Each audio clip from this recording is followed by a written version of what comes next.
Tragedy of the True Emotional Self.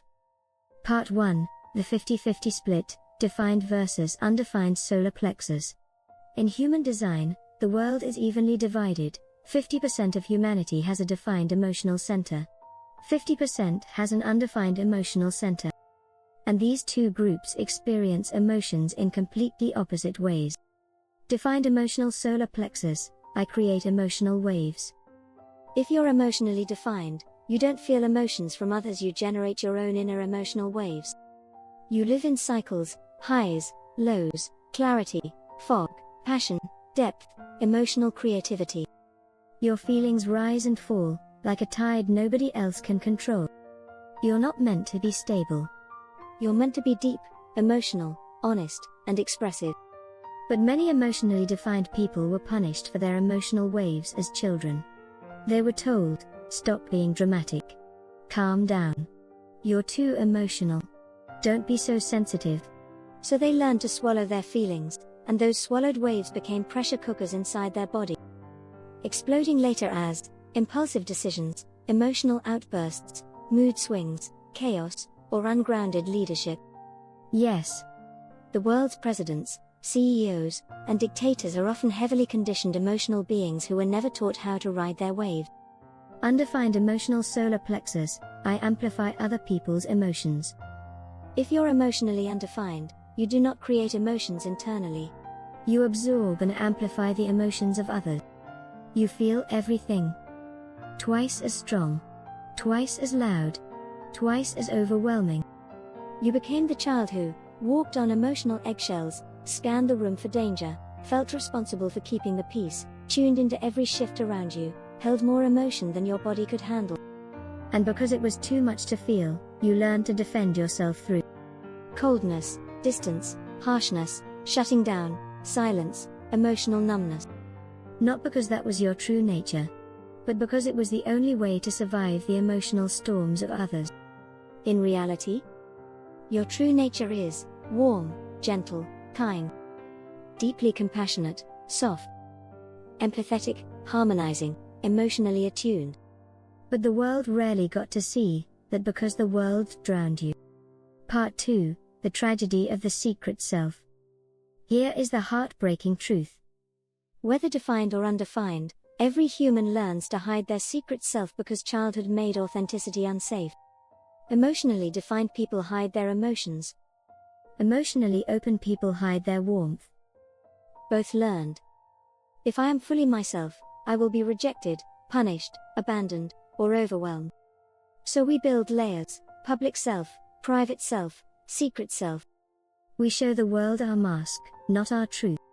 We act cold when we are warm. We act calm when we are emotional.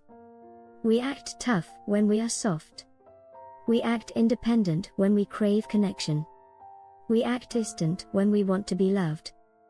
And tragically, the world rejects the mask, not the real self hiding underneath. The very protection we created causes the rejection we feared. This is the human loop that keeps billions of people emotionally unsafe.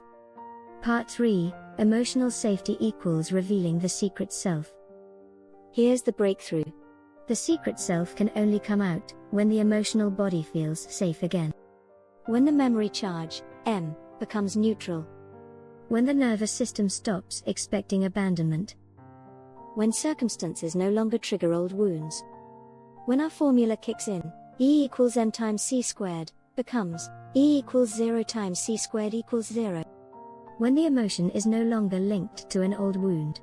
The ego no longer needs to hide. And something beautiful happens, the open solar plexus softens, the defined solar plexus expresses honestly. The protective layers dissolve, the secret self comes into the light, authenticity becomes natural, connection becomes safe, love becomes possible. Because authenticity isn't a personality. It's a nervous system state. Authenticity is what remains when fear is gone. Part 4, why we love authentic people. Have you ever noticed? The people we admire the most are the ones who dare to be authentic. Why? Because they display something we are all afraid to show, yet deeply long for.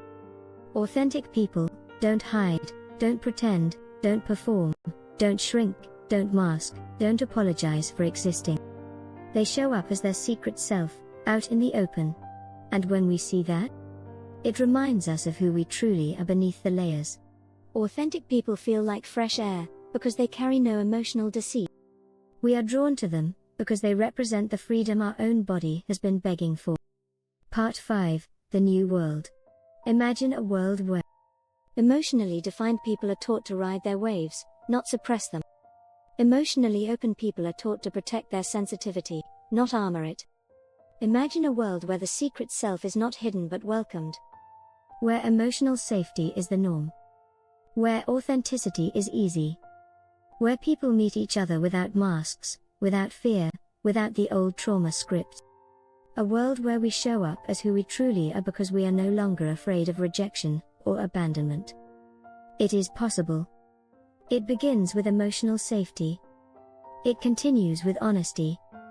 And it ends with authenticity as the new standard of being. Closing, soft, inspiring, warm. When you heal the emotional wound, your true self returns. When you feel safe, your heart opens. When you stop hiding, the world finally sees you, not the mask, not the armor, but you. And in that moment, you become the person you admire. The person you were always meant to be. The person the world has been craving. Authentic. Open. Emotionally free. Unapologetically you. This is the power of revealing the secret self. This is the beginning of a brand new world.